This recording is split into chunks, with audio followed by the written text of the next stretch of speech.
கொடுத்து புகழ் சாற்ற வைத்து அறிவூற்றினோடு உயர் ஆற்றல் தந்தென்னை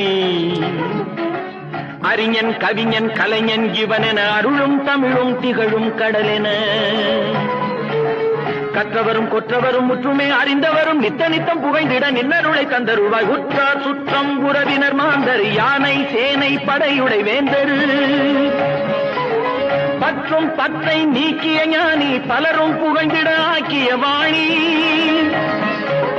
தாயில்லாத பிள்ளை என்று வாயில்லாத ஊமை என்று ஆயிரங்களான கல்வி வாய் திறந்து தந்த செல்வி அன்னை உன்னை சரணமடைந்தே